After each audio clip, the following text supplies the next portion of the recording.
Hello there, White Sox fans. This is a video I've wanted to make for a long time, which is about the 5 year projection of this team. What can we expect as things go forward? And of course, we never really know what to expect. But this is something that the teams do is they have the 5 year projection of what their roster, what their opening day roster might look like year to year. And at one point, I did do something kind of like this where I showed all the players on the field. As well as what year of control they go through. But this, I think, will be a little bit more visual. It's also a little bit more how teams do this in their own war rooms as they see their names on the wall. Before I jump into it even more, I do want to say, hey, happy anniversary. I recorded a video on this date 2 years ago. I can't believe it was already 2 years ago. And that is when we were doing a countdown to the lockout, which, of course, came to pass, and it was a fun time talking with everybody, and there was live trades going on. There was kind of a rush of activity right up to the deadline, but then it just led to the most frustrating offseason that most of us have seen in quite a while. Players union and the owners bickering back and forth like kids. And as somebody that works in the entertainment field, I just got to experience it all over again. Shout out to Joe Moran, my former co-host and occasional co-host on here, who was a union leader this year. And he spent a lot of time on the picket lines out in Hollywood this year. Anyway, so getting back to what this is.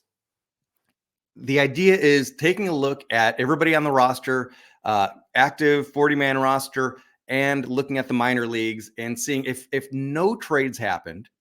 And of course, trades are going to happen. And if no free agent signings happen, and for the White Sox, that's likely, what would our team look like year to year? And it's a fun exercise on a couple of levels. It shows how comfortable or uncomfortable we should be, and the front office should be, and also where they should be putting their focus when it comes to the minor leagues, when it comes to drafting. How deep are we in different places? So I guess we'll just jump on into it. And yeah, the first time I did something like this, that's when Nick Madrigal was still on the team. And it was such a good news exercise because, at this point we had Eloy and Luis and Tim Anderson and Yoan signed to these long-term contracts. This is obviously a few years ago with Nick Madrigal was on the team. Nick was under team control for a long time. At first base, we had Jose Abreu for a couple more years. And of course, Andrew Vaughn for many years after him. And really, there was only one hole on the team, and as far as the offense is concerned, and that was right field, which made you feel good that, boy, there's only one real hole. We had, I think at that point, we had 2, maybe 3 years, but I don't know, maybe it was 2 years of Yasmani Grandal. So, okay, we should start looking at getting some catchers ready. Our biggest holes were in starting pitching. Let's just see how things have changed. And I wish I could say for the better. I haven't done as many news updates, but we're going to talk about some White Sox news as we go through this as well. And we're going to jump right into a screen that I wasn't planning to show yet. Here we go. The offensive side. So I think it's fair to pencil in. And by the way, there's a little bit of color coding going on here. Black is for sure.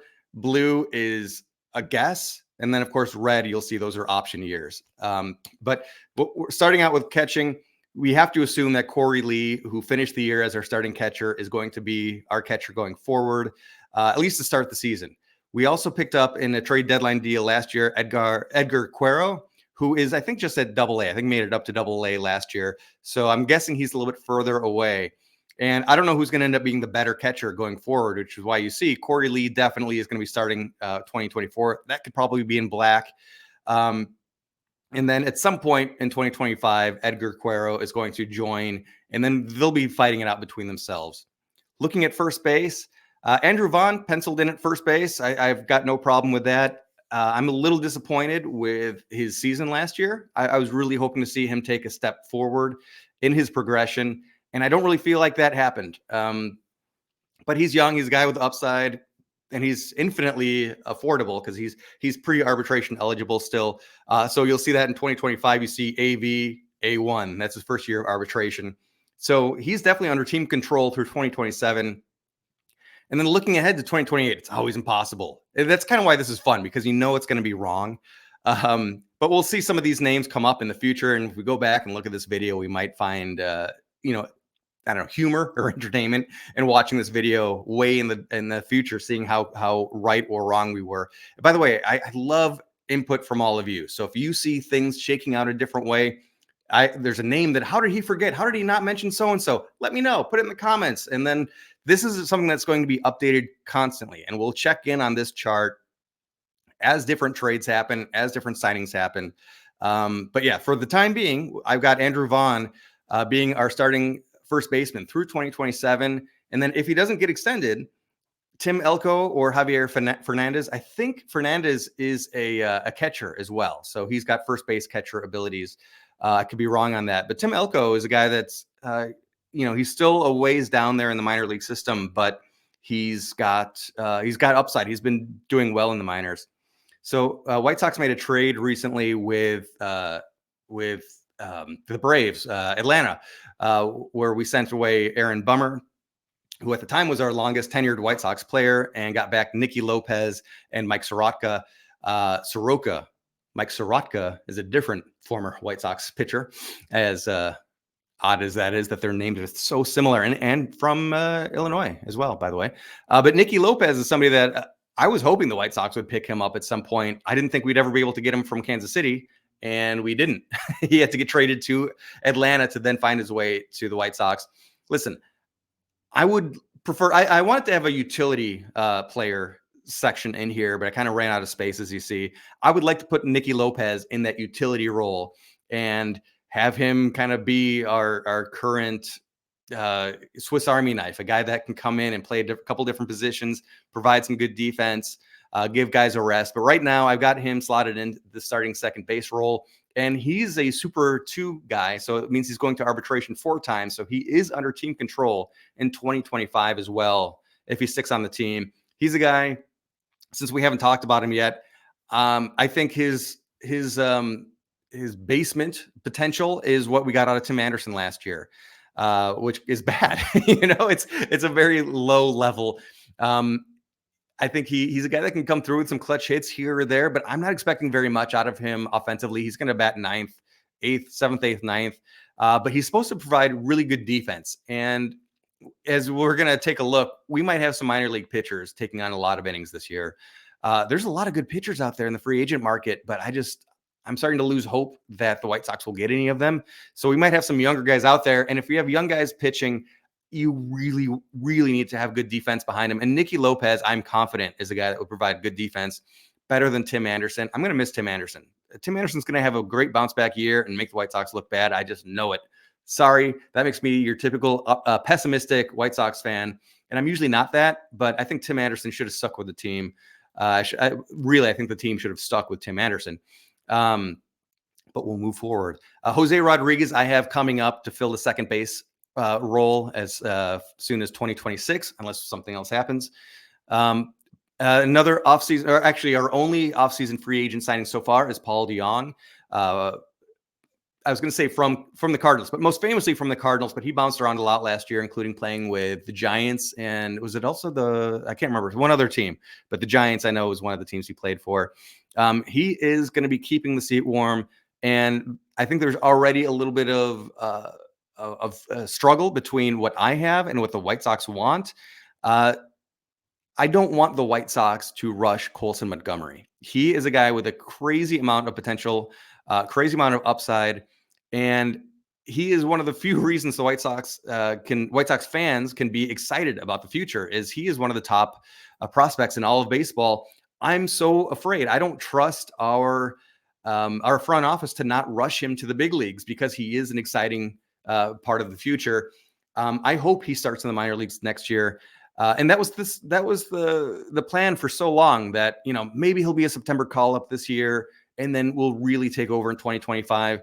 Now I'm hearing people saying that, well, he might be ready in spring training to take the opening day second base role, shortstop. Sorry. He might be able to take over on opening day. If that's true, that's great. I just don't want our front office to rush him up because he is a guy with a ton of potential. So right now, at least, I have Paul DeJong starting in 2024, then Colson Montgomery taking over in 2025. And then, of course, we have team control over him for about 6 years after then. And hopefully he gets the start on opening day 2025 and wins Rookie of the Year, and we get extra draft picks and all that. That would be great. So now is when we get to some questions, even more so, which is third base and Yoan Moncada. Pardon me as I take a drink. Again, shout out to Dobie Maxwell, who got me this as a gift a few years back. Moncada, he's a guy that I have to go both ways on this one, that I have a lot of faith in him. I believe in him. I love his glove. He's been so great defensively, and I think that's overlooked quite a lot, not just by White Sox fans, but by the mass media in general when talking about Yoan Moncada's value. But it's also without a doubt that he has been a letdown the last couple of years. He's shown moments, he's shown streaks where he's really, really good, but then just kind of falls off and disappears into the white noise. Yoan Moncada has an option, which is a team option in 2025 for about $25 million. Maybe it's even more. He's making over $20 million this year. And unless Yoan Moncada reverts to being an all-star level player, that's going to be an easy decline for the White Sox front office. I could also see Yoan being traded away. Earlier this offseason, the Mariners traded away their third baseman. They've got a hole at third base. I half jokingly said in the moment that, how quickly did Chris Getz get on the phone to try to unload Yoan Moncada to Seattle?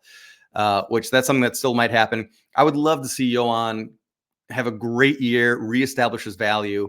And even then, it might be tough to justify a $25 million a year guy. Especially we have Brian Ramos. He's been in the minors for a bit. He's definitely improving. And I don't know if he, I guess we don't know until we see him at the big league level. But right now I've got Brian Ramos as possibly coming in 2025, but definitely 2026. And of course, then we have team control for a while. One of our very few long-term contracts on the books is Andrew Benintendi. A lot of White Sox fans, especially now, I mean, there's so much excitement. One of my most viewed videos last year was when the White Sox signed Benintendi, and now he's looked at as such a dark hole in left field, which isn't really isn't really true. He signed a $75 million deal, I believe it was, which obviously puts a little extra pressure on a guy, or at least for us fans, we put more pressure on him. But when you look at a per year basis, he's making $17 million a year, which, listen, $17 million is $17 million, but in the baseball level, that's not that huge a commitment. He provided surprisingly little defensive upside. I think he was about league average, but we were hoping for more than that. Still an upgrade over Eloy being in left field. But definitely his power just wasn't there at all. Not until late in the season. And even then, he only hit a few out. So I'd love to see more power come from Benintendi. Hopefully he gets comfortable. He had bounced around through several teams before landing with the White Sox. And I could see maybe he just needs to settle in a little bit before he gets his head on straight and does well. So looking ahead, we have him through 2027, just no doubt about it. He could be traded. We'll see. He'd have to really reestablish a lot of value, but he's definitely starting 2024 with us.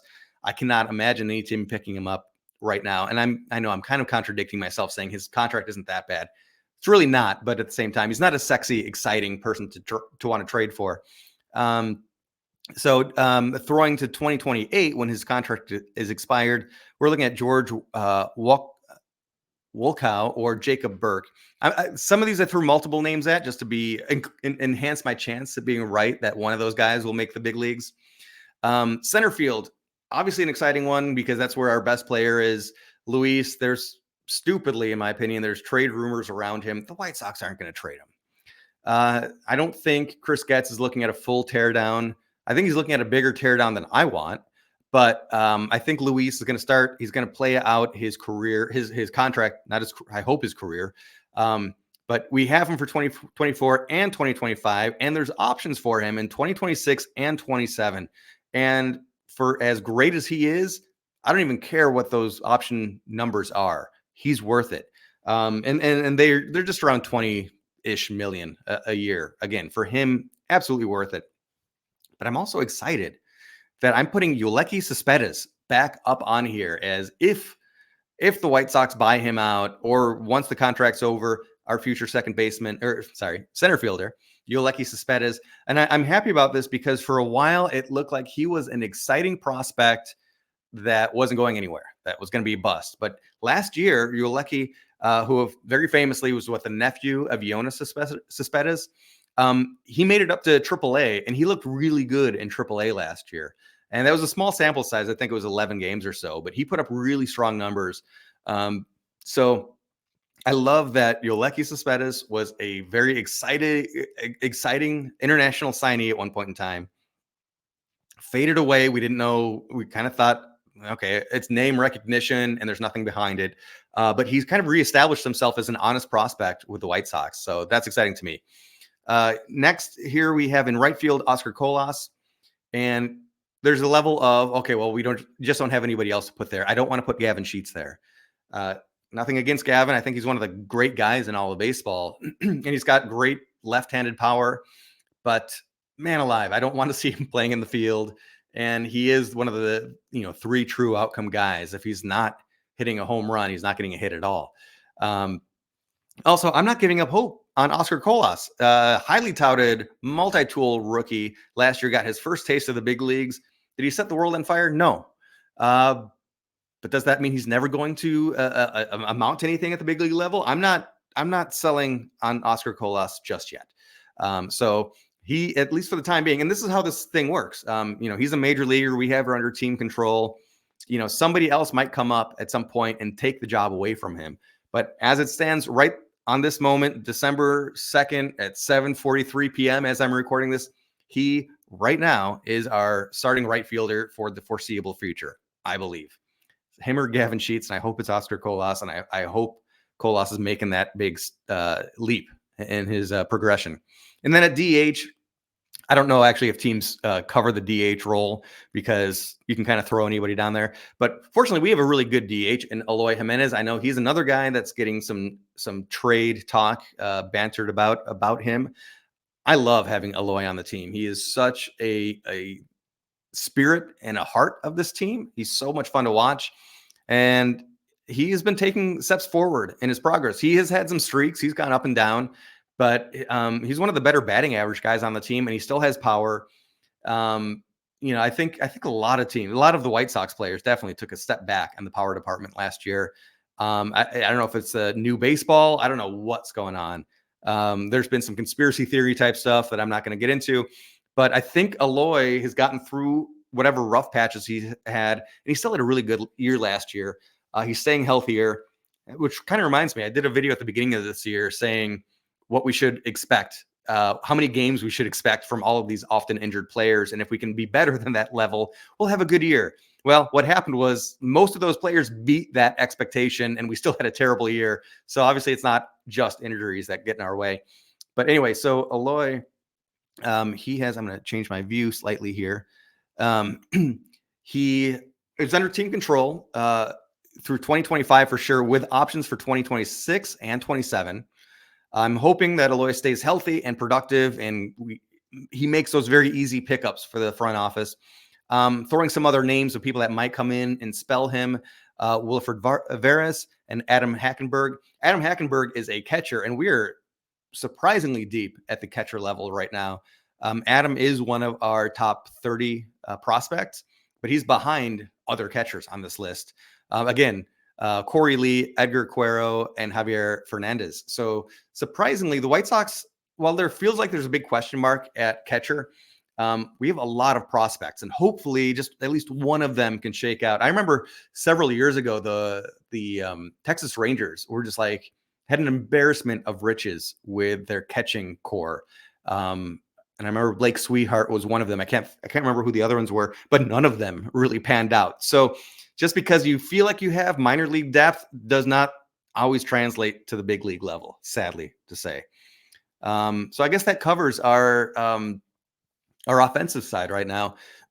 Something to pay attention to. I feel like when you're looking at this chart, the more black you see on the screen, the less blue you see on the screen, the more confident you should feel as a fan. And right now, it's kind of a toss-up. We have a big question mark right field, as much as I want to believe, and I do believe in Oscar Colas, or at least I'm rooting for Oscar Colas, and I'm rooting for Corey Lee, Edgar Cuero. those are all question marks right now. Andrew Vaughn, even though he's black on here, because we definitely have team control over him for all this time, and he's a guy that obviously we put a lot of time, and not so much resources. I guess the non-financial resources we put into him, the coaching and development. There's just so many question marks still on this team, that 2024 is not supposed to be a tear down rebuild year, but it really feels like it's going to be for me. Unless some big things happen this offseason as far as free agent signings go. And again, just take a look here as I click over to another page, how much blue you see on this page, which again, to me, looks like about a 50-50 toss up. You don't have very many sure things. You got Luis for a while, you have Benintendi, and you have Vaughn, but otherwise a lot of blue. Let's look at this bad news here. So here's our starting rotation, and I probably shouldn't have. At first I was just going to put question marks, but that felt like a cop out. I didn't want to go through the full bullpen because bullpens are just always a rotating door of new guys coming in and being replaced. But I thought it'd be good to have a closer at least identified, which is one of the toughest things for the White Sox right now. So looking at our ace, our pitcher one in the rotation, I've got Dylan Cease, and we know there are few hotter names in the trade mill, the rumor mill right now than Dylan Cease. It seems that the front office is intent to trade him this offseason. And one of the more recent, which makes sense, but one of the more recent developments is that our front office wants to wait for some of those really, really big names in the pitching free agent market to get off the board.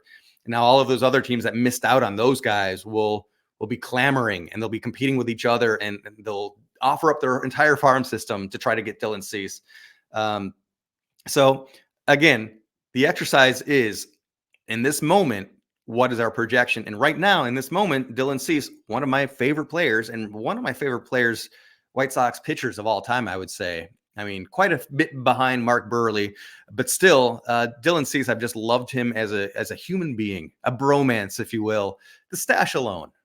The number 84, because he's so into yoga. The fact that he spends his off seasons going on meditation retreats. He's just such a unique person. And I love that he's got this huge arsenal of different pitches, and he can still throw in the upper 90s. So he's not just a crafty Greg Maddux professor type, but he's got some heat too. So yeah, he's just one of my favorite guys. And he had a pretty bad year last year, but for him, he had a bad year as far as his final bottom line numbers were concerned. But he's still going to is already drawing a ton of interest. And if the White Sox trade him, which it looks like they will, he's going to bring back a haul. But as it stands right now, he's going into the second arbitration year, and the White Sox have team control over him for 2025. Again, that's part of what makes him so desirable as a pitcher. And beyond him, I've got Noah Schultz penciled in. He is a guy that's been making it through the minor leagues and doing pretty well for himself. He's establishing himself down there. He might take a little bit more time to come up. I don't think he's going to be ready immediately, but I guess we'll see. You know, some of these guys, a lot of these names on here, and there's a lot of names on this page. Some of them might force the White Sox hands, and they might make their big league debuts this year. I really would not be all that surprised about that. And actually, I want to pull up, just so we can have quick access to it, our top 30 prospect list. And Noah Schultz is right there. He's number 2, and he's projected to come up in 2026. Latest level was A-ball, at least when this this lineup, this top 30 list was created. I guess we'll quickly look at number 2. Right now, this shows how shallow we are as far as sure things this year. Michael Kopech right now projects to be our number 2 starter, and I don't want to see him starting. I have faith in him. He's got good stuff, but he doesn't have good stuff over long periods of time. I don't know what he's doing this offseason to prepare, but I would not mind at all seeing him in a setup role and a closer role. I'd love to see him coming out of the bullpen, taking that 5th starter, or that spot starter, the 6th starter, if you will, ball every now and again. When the White Sox moved into the bullpen last year, I thought that was such a great thing, that he's not going to be relied on to be pitching every 5th day. And when he comes in, he's only got to pitch an inning or 2. and he was still bad. I hate to be blunt, but he was not good still. So he had a very tough year last year, and I would love to not have to rely on him as one of our top 5 starters. So this is the one thing I wanted to point out that is just, I almost swore, and I don't swear on here, but effing devastating. And this is the starting pitchers for the Charlotte Knights last year. So this is in order of games started. So you can see who really got the ball the most. But look at those ERAs. And I know ERA isn't everything. There's a lot of other information around it. But good Lord. There's almost nobody. There's honestly only one person with an ERA under 4.50, which is allowing 1 earned run every other inning, which is way too much. But only one guy, Jesse Schultens, who got a lot of good time in the big leagues this year as well. And I think he's a talented pitcher. I'd like to see him get some more opportunity next year. The Charlotte Knights were not a fun team to watch last year. Look at how bad the starting pitching was. Just absolutely miserable. So obviously, the White Sox need to develop more starting pitching. And that's one positive I will say. When you look at their top prospects, like I said, Noah Schultz is our number 2. Jake Eder, who is going to appear on this list. Number 5, Nick Nastrini. Number 6, he was picked up in a deadline acquisition as well. There are a lot of pitchers on this list. So there's a lot of potential here in the future, but just not those guys at the AAA level that you would hope that, like, okay, this guy, he's ready, he's waiting, and we just don't have a place for him. We have a place for everybody as it stands right now. We just have not had very much success at the AAA level. So yeah, I've got Nick Nastrini and Kai Bush. Kai is one of our top, I think is our number 9. Let's see, where is he on this list? Oops, not that list, but this list. Yeah, number 9, top prospect. So Kai Bush, I think, both of those guys could push their way into getting some playing time this year. Would not be surprising to me. Let me take a look at that. Kai was in AA, Nick AAA. Yeah, both of those guys. That's why this page here it's so fluid. There's so much potential. Any of these names could pick up. Just about all of these names could appear anywhere else on the list. But yeah, I've got Michael Soroka, who again was picked up in the Aaron Bummer trade with Atlanta. Another guy with Illinois ties, I'm pretty sure. Maybe Naperville. That sounds right. A lot of these guys that the White Sox have picked up, like Nicky Lopez. No, not Paul DeYoung has Antioch ties. So there's a lot of local guys coming back home. But Michael Soroka is intriguing. He was a really, really solid pitcher earlier in his career, got derailed with injuries. I like him as a wild card pickup. I don't want to have to rely on him as our number 3. But I'm excited to see what he has to offer. And some of the other names I'm just throwing in here. Davis Martin, hopefully he can come back at some point next season. I would say it's unlikely. Hopefully he comes back at least at the AAA level. That's a lot more likely. You might remember Davis Martin's name. He got a handful of starts for the White Sox, not this past season, but the year before. Had a really great start to the year this year, and then went down in May with Tommy John surgery. So he's going to be out a year and a half, which is such to me, a blow. He was never a highly, highly, highly regarded prospect, but I liked what I saw from him when he was pitching up here in the big leagues. So yeah, he's going to need his year and a half of recovery. Maybe later in the year, he'll come back at the AAA level. Doubtful that we'll see him in the big leagues next year, but it's possible. And of course, I've got Jake Eder there as well. I've penciled in Jesse Schultens. Maybe I should have made that black instead of blue. But yeah, I think he's shown that he can handle himself at the big league level. He's still got growing to do for sure. He's not a lights out guy, but he's doing well and proving himself. He has proved himself, I think, at the big league level to at least get the first look at having a spot in the rotation. Again, not exactly number 4. I'd rather have him as a number 5.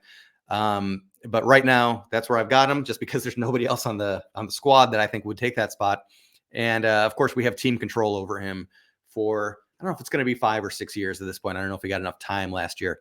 And then this is a total wild card. I put Matthew Thompson as our most polished minor leaguer that could come up from AA, because yeah, nothing much is going on at AAA. Could Matthew Thompson come in and take that 5th starter spot? It's possible. Maybe he'll share that with Jesse Schultens or one of the previous names I mentioned. And of course, if he does get that start, he'll be under team control for 6 years. Closer, no, I think it would be Gregory Santos's to lose.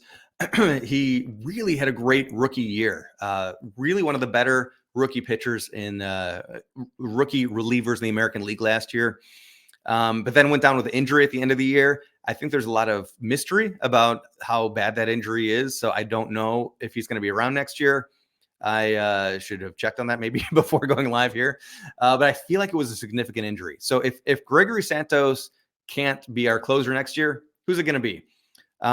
Garrett Crochet, I think, would be your first go-to on that one. He's a guy that's still quite young. I didn't even include him in here when it comes to tracking his arbitration years. But I mean, last year he was injured the whole year, but he was on the major league injured list. So that counts as time. I think he would be going into arbitration in maybe 2026, maybe 2025 even, probably 25. So the White Sox would have control over him through 27 if that's the case. Ben Holmes is another leagues at Double-A. He has pitched primarily as a reliever. And of the guys that got saves in Double-A last year, I'd put Ben Holmes above the rest. Pretty good year for him, actually.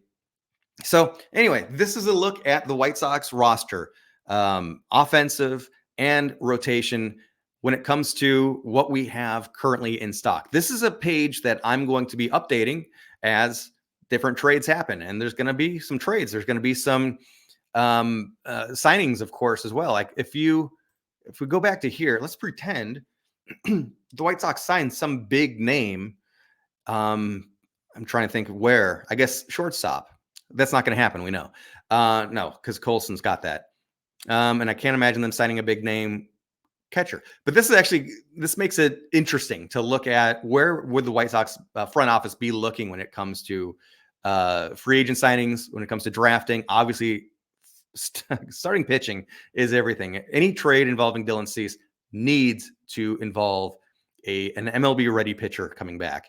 But let's say the White Sox sign a big time right fielder. That changes the equation for Oscar Colas. It changes things for Eloy Jimenez, and it makes some of these projections actually, third base or I guess second base would be the big ones, the most impactful signings if the White Sox sign somebody in either of those positions.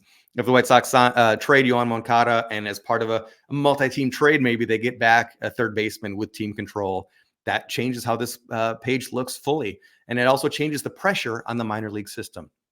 So that's the idea behind this video and these tables that big league teams do use. So let me know what you think about what I went through, different guys that you would put in different positions, different guys that you're excited about, which is always fun because we don't feel like we have a lot of that excitement lately. We've been very down on players, understandably, because we're coming off a 101 loss season, the worst season in my lifetime, which ain't short at this point in my life. So anyway, thank you all for watching, and do let me know what you think, and I'll see you soon. We're going to do a video that's the other side of this coin, because right now we're just looking at roster construction, but the other side of that same coin is the finances, and that'll be our next video.